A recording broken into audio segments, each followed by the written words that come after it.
this episode of Peephole Pictures, we're looking at Intimate Lessons from 1982.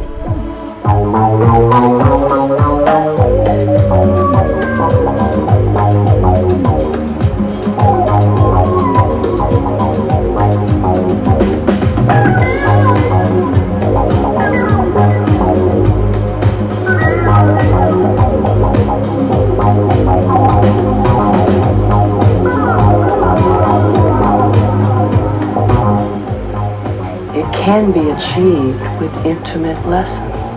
What brings you out here? Curiosity. I like to learn new things. Besides, I like to fuck. What? Is that an offer? There's only one way to find out. I don't know if you guys can hear it or not, 'cause I don't have my headphones on, but I got a fan directly blowing on me. So if that's coming through on the audio, I'm not going to know till after.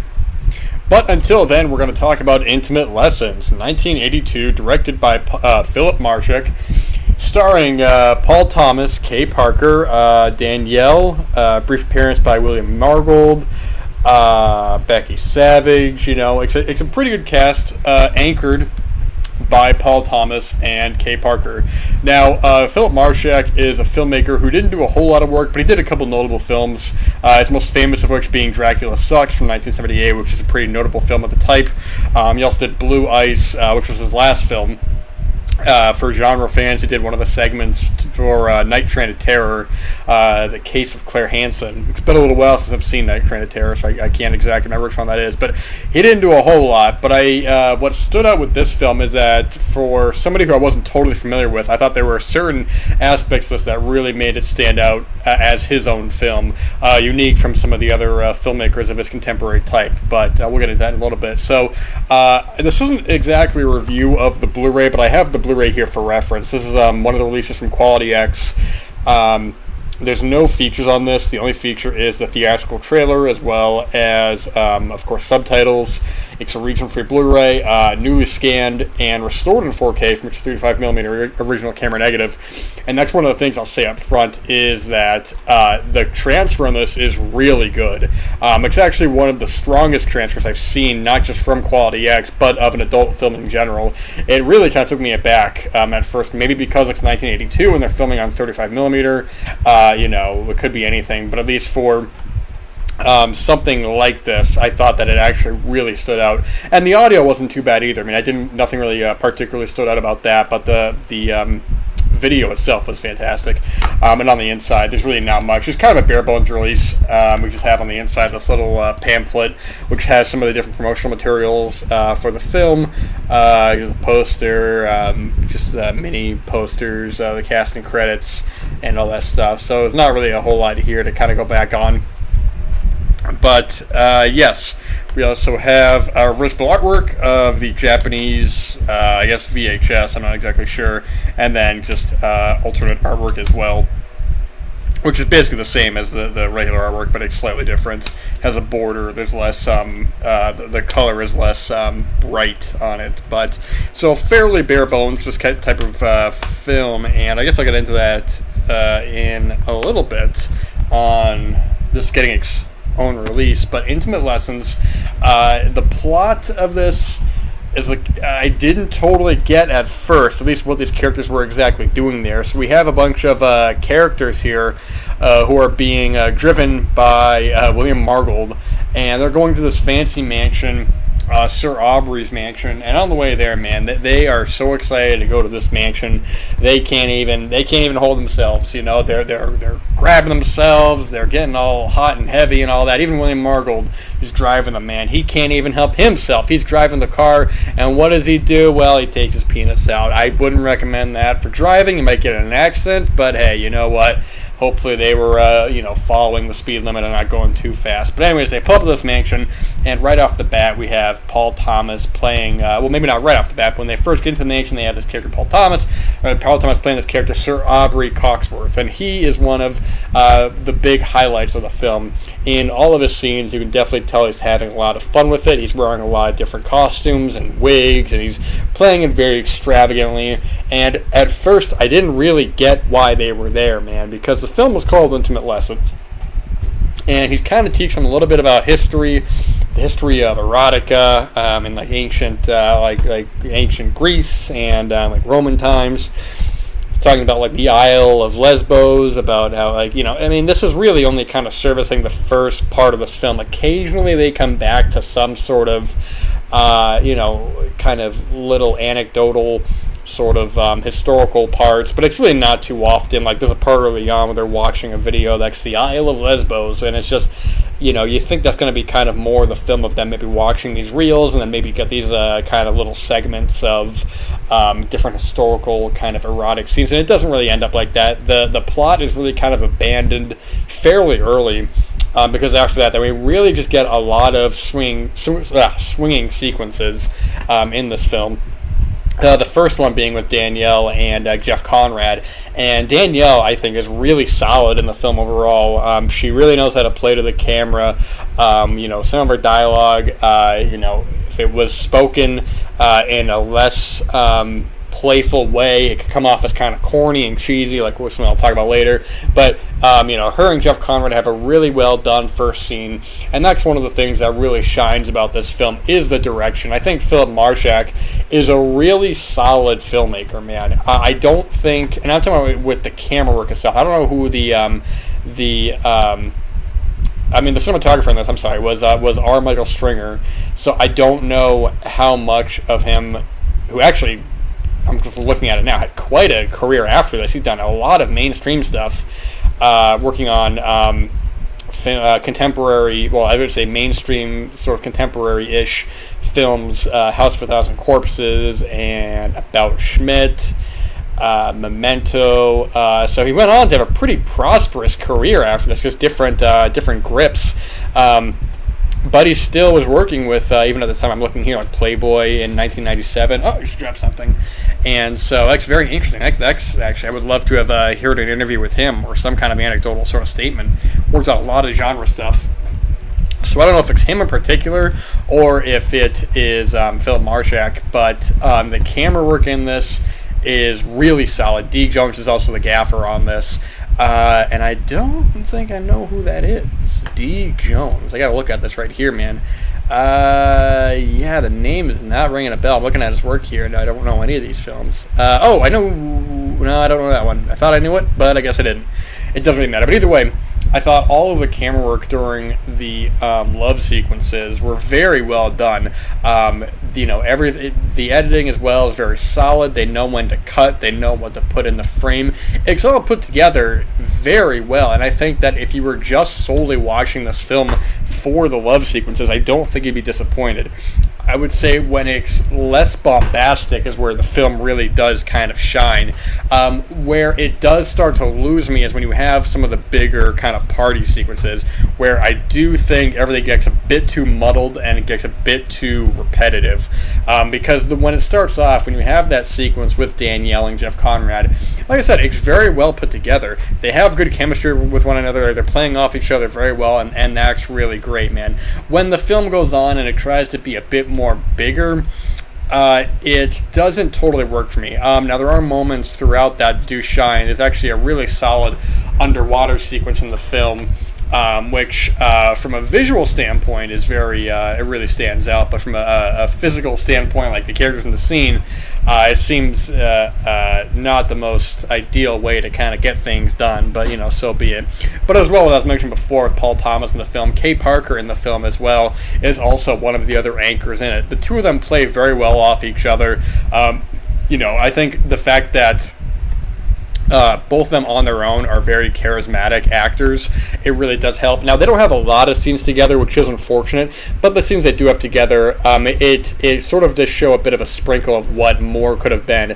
I almost kind of wish the film had been more kind of focused on them, or if they had gone in an entirely different direction with it, because the plot of this is very thin, but it also feels like it's trying to center back onto a plot, where certain films that you watch like this, that they abandon the plot so that they can have just the erotic sequences, and for what it is, that's fine. There's nothing wrong with that. But I always got the sense that this film was trying to go back to having something more closer to a narrative that didn't totally work for me. Because oftentimes I found myself kind of questioning what exactly was supposed to be happening. Because even later on in the film, I mean, if you look up the plot of this film, one of the plot points of it doesn't even really come into play until almost the end of the film, and it's something that I thought could have been played on a lot more and made something a bit more, not even necessarily sinister, but maybe made of a bit more interesting film, because there's a point where Jeff Conrad he's trying to leave, he kind of wants to get out of there, but Kay Parker really kind of takes advantage of him and really kind of holds him back,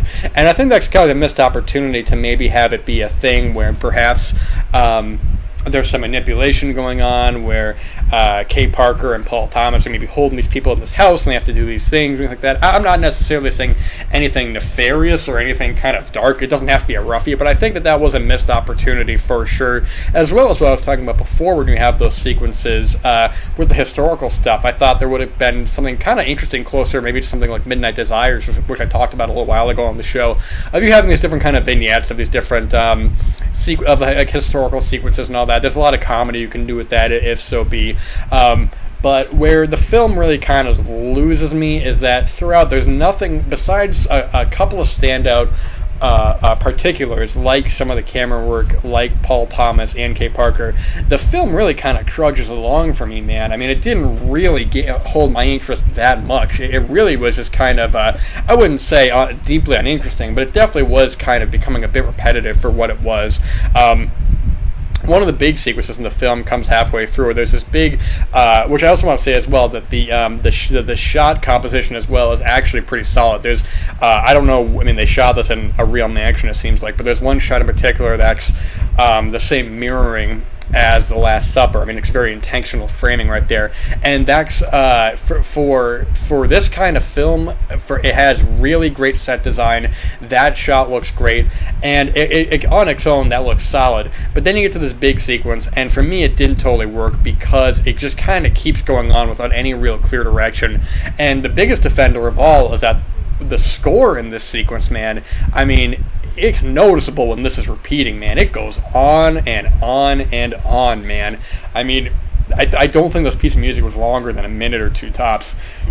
And the same kind of beats become very repetitive, to the point where it actually took me aback because the rest of the film, the score in it is pretty solid throughout. It's got this cool kind of synthesizer score, and there's this other kind of sound that I don't really know how to describe, but it all sounds cool in its own right. It's really just that one particular scene that really kind of loses me.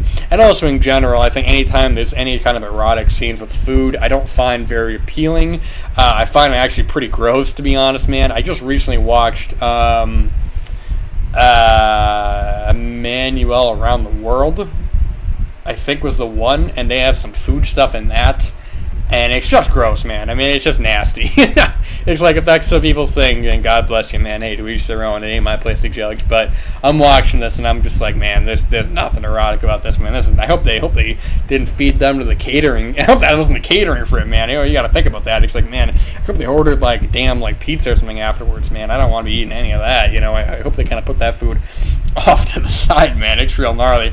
But actually, one of the things I do like in that sequence, I don't know who this actor was, but this one guy is cracking me up. He's in the background as one of the security guards or something. He's wearing a suit and sunglasses, and in the background he's just getting very erotic with this piece of bread, and he's like ripping it, and he breaks it and then just grabs another piece of bread and starts doing it again, and they don't focus on it. He's just in the background, and if you weren't even like, you know, they don't really pay any attention to it, but he's in the frame enough to notice, and that I was like, what the hell is going on back there, man? It's wild as hell, man.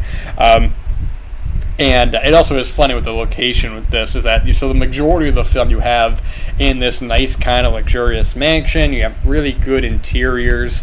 You know, I assume at least most of it was filmed in this mansion. I mean, there's a lot of times in the film where it is just a lot of bedrooms, or there are a lot of there's a couple of living spaces. I mean, the most extravagant set in the whole film is that sequence. I think it was outdoors. That was the big kind of orgy sequence. Then there's one part later on in the film, like at the end, and they go into like the shed area. It's like, what are we doing in here, man?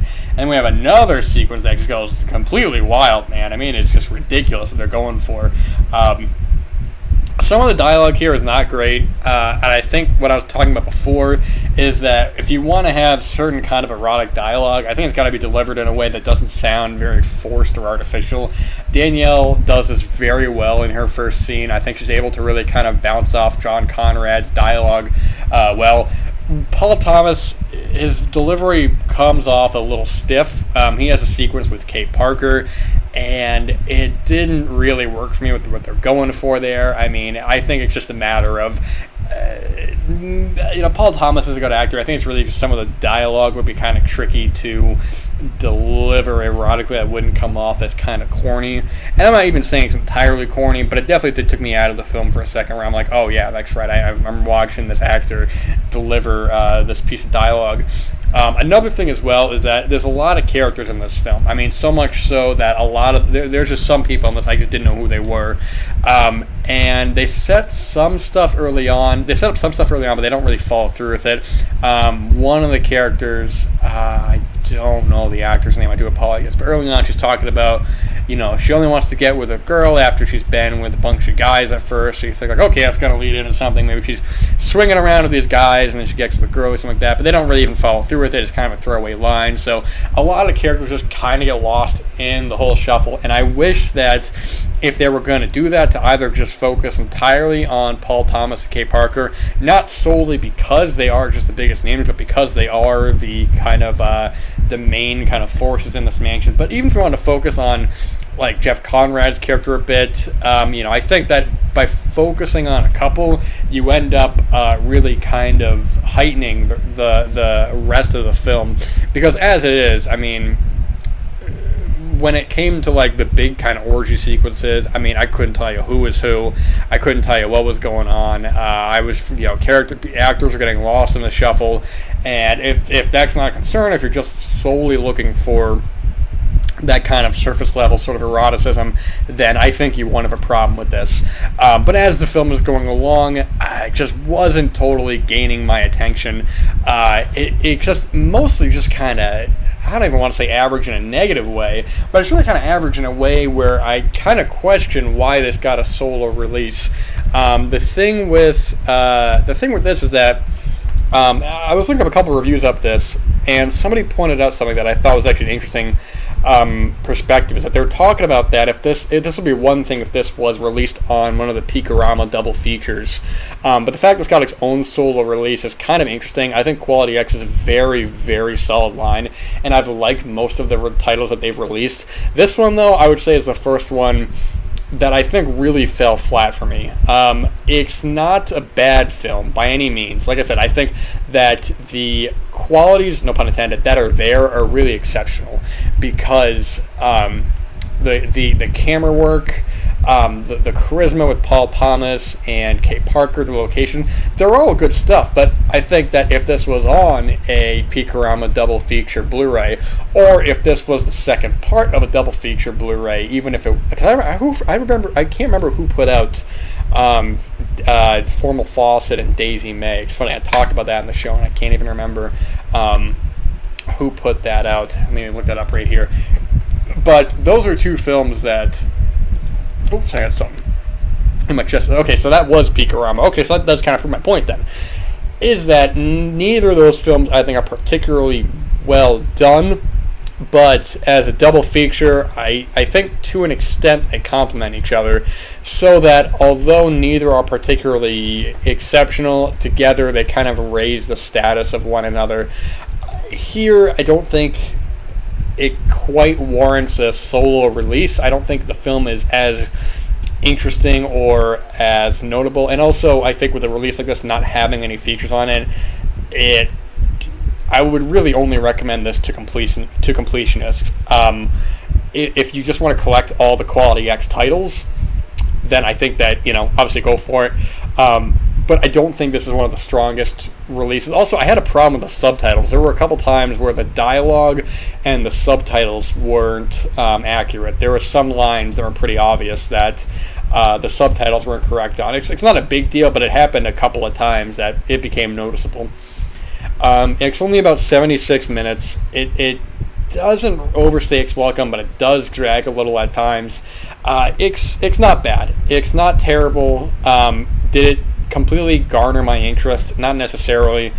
I think that if you wanted to pick this up, one, to complete the line of Quality X Blu-rays, or if it was on sale, then as a curiosity piece, kind of go for it. But I can't in good conscience kind of recommend this at a full price.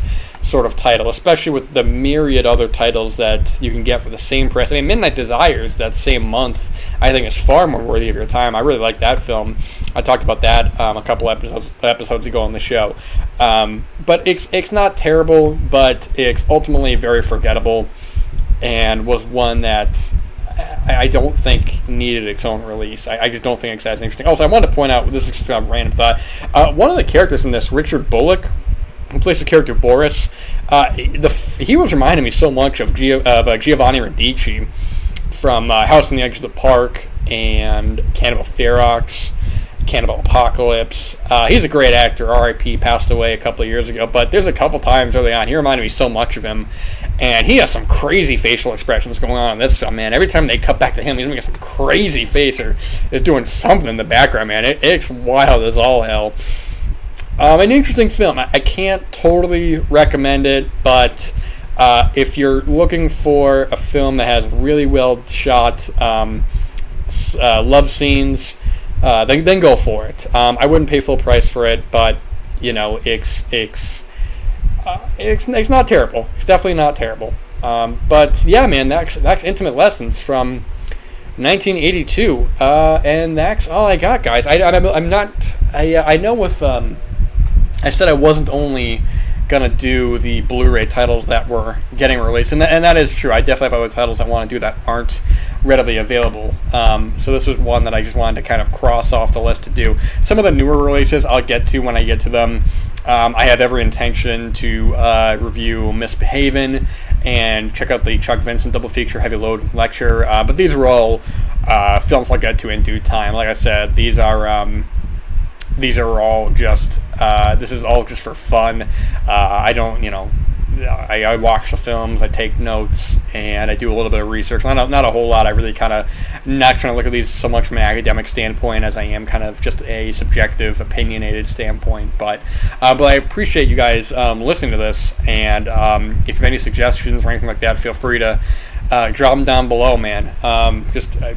I appreciate you guys listening, sincerely. It really does mean a lot when I see, positive or negative, these being responded to. I'm okay with that. People are giving them a chance, and that's all I ask for. And whether you like or dislike these audio podcasts or these videos, whether you're listening on Spotify or YouTube, I appreciate it nonetheless. You have many, many, many options to listen to, and the fact that you, the listener, have taken the time to choose to listen to this, it truly means the world to me, and I sincerely thank you from this end of the microphone to your end of your speakers, your Bluetooth headset or whatever like that. So thank you guys so much for listening to this episode, and I'll be back for another erotic film next time.